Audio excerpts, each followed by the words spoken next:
In Portland's St. John's neighborhood,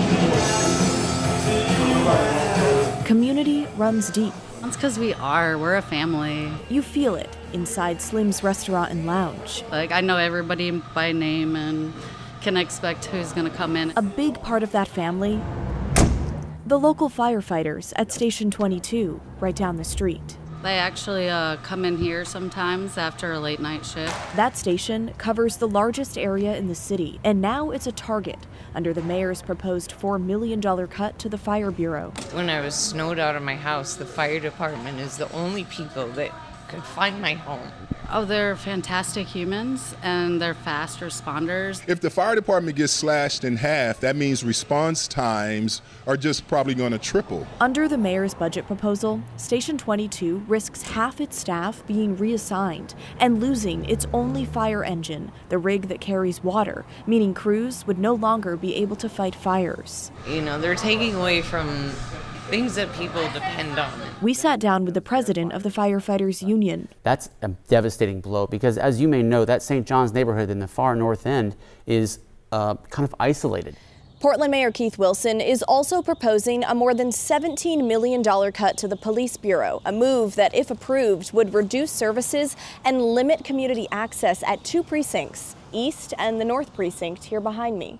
It could literally be several days before a police officer is available to respond to a crime victim. Well, no, don't defund the police. What you do is you hold them accountable. You don't defund them, you hold them accountable. We need the police. The impact of these potential cuts on North Portland? Not good. No, not good. And is something longtime residents say they've seen before. there's just a feeling in this community that we always get the short end of the stick.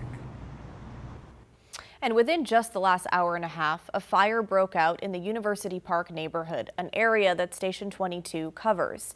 Firefighters say it appears the fire started in a shed and spread to two homes. Here are some pictures of fire crews responding, and you can see Engine 22 there. Engine 26 also responded.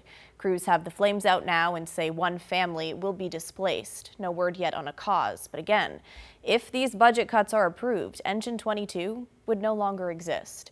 And let's remember, these cuts are just a proposal at this point. City councilors will spend the next several weeks debating and making changes to the mayor's budget before adopting a final budget in June. But we are hearing from some Portland City councilors tonight who represent North Portland. Councilor Ilana Pertolgini tells us in part, as we face cuts to public safety, my priority continues to be working toward a comprehensive system where every community member feels safe in our city. When it comes to the proposed cuts to fire, I need to know whether any changes in our district would increase response time.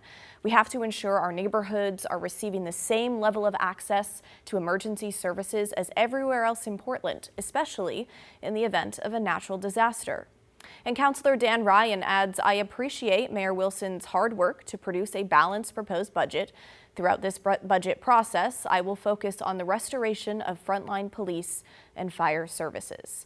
And speaking of that process, on May 4th, there is a District 2 budget listening session where councilors will meet with people in North and Northeast Portland to hear their concerns. Then the following day, on May 5th, Council will hold a work session on the public safety budget at City Hall. But now we want to hear from you. What do you think about proposed cuts to public safety and the potential impacts to North Portland? Did anything that you hear tonight stand out to you? Let us know. Email the story at kgw.com or call and leave us a voicemail, 503-226-5090.